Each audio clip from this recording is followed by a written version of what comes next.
हरे कृष्ण। महाभारत का एक प्रसंग आता है कि दुर्योधन ने एक बार दुर्वासा मुनि की अच्छी सेवा की, जिससे दुर्वासा मुनि दुर्योधन से प्रसन्न हुए थे। बहरहाल जो भी था, तो दुर्योधन ने कहा कि महाराज, मैं आपसे एक आशीर्वाद चाहता हूं कि मेरे भाई जो पांडव हैं वो सब इस वक्त वन में हैं, जंगल में हैं, 12 साल के वनवास में हैं। आप एक कृपा कीजिए, उनके पास चले जाइए और उनके ऊपर अपनी दया दृष्टि डालिए। और वे इस वक्त जंगल में हैं। देखो, ये दुर्योधन षड्यंत्र रच रहा है। आप जाइए पांडवों के पास और जाके उनके यहां भोजन ग्रहण कीजिए। जबकि दुर्योधन को भी पता है कि पांडव बेचारे रहते ही जंगल में। हाँ, पर माता द्रौपदी के पास एक अक्षय पात्र था, सूर्य देव का दिया हुआ। पांडवों के पास था पात्र जिसमें वो भोजन बनाते थे, और अगर द्रौपदी ने खा लिया तो फिर वो बर्तन खाली हो जाता था। और अगर जब तक द्रौपदी ने नहीं खाया तब तक बहुत सारे लोग खा सकते थे, ऐसे नियम था।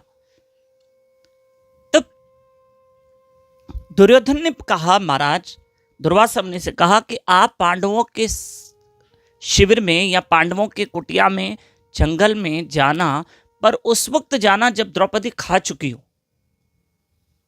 ठीक है, दुर्वासा मुनि गए। द्रौपदी भी खा चुकी थी, पांडव भी खा चुके थे। और दुर्वासा मुनि वहां आए 10,000 शिष्यों को लेकर कि मुझे भूख लगी है, मुझे खाना खिलाओ, और मेरे 10,000 शिष्यों को भी। बात सही है, लेकिन पांडवों ने सोचा, द्रौपदी ने सोचा, ये सब कैसे हो सकता है। सारे 10,000 शिष्य दुर्वासा मुनि के सामने एक सरोवर में स्नान करने गए। बोले, हम आ रहे हैं, जब तक भोजन तैयार करो। अब भोजन तो था नहीं। तब माता द्रौपदी ने सोचा कि इस कठिन स्थिति में या परिस्थिति में, इस कठिन परिस्थिति में मैं क्या करूं। मेरे पास खाने के लिए कुछ नहीं है, मैं खा चुकी हूं, उस पात्र में भी कुछ नहीं है। एक काम करते हैं। माता द्रौपदी ने कृष्ण को याद किया और कृष्ण को बुलाया। अब कृष्ण ने माता द्रौपदी की पुकार सुन के कृष्ण दौड़कर आए। बोलो, द्रौपदी, मुझे भूख लगी है। द्रौपदी की आंख में आंसू आ गए। प्रभु, मैं मानती हूं आप मेरे यहां आए हैं और कुछ खाना चाहते हैं, मेरे सौभाग्य है, पर मैं एक समस्या में हूं कि दुर्वासा मुनि 10,000 शिष्यों को लेकर आए हैं, मैं क्या करूं। ये कथा गीता प्रेस के भागवत पुराण के 15वें अध्याय में भी दी गई है वो महाभारत की कथा, पर भागवत में भी दी गई है गीता प्रेस के 15वें अध्याय में, पहले स्कंद के 15वें अध्याय में। तो ऐसे में क्या हुआ कि कृष्ण ने कहा, द्रौपदी, तुम्हारे पास जो पात्र है ना, वो मेरे पास लेकर आओ। तो उसमें एक सब्जी का, शाक का एक पत्ता पड़ा था। कृष्ण ने वो खाया और उस पूरे ब्रह्मांड की तृप्ति हो गई। यहाँ के जो 10,000 शिष्य दुर्वासा मुनि के साथ आए, उनका भी पेट भर गया।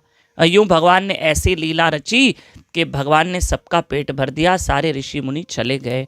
और यूं भगवान ने आके द्रौपदी पांडवों की लाज रखी है।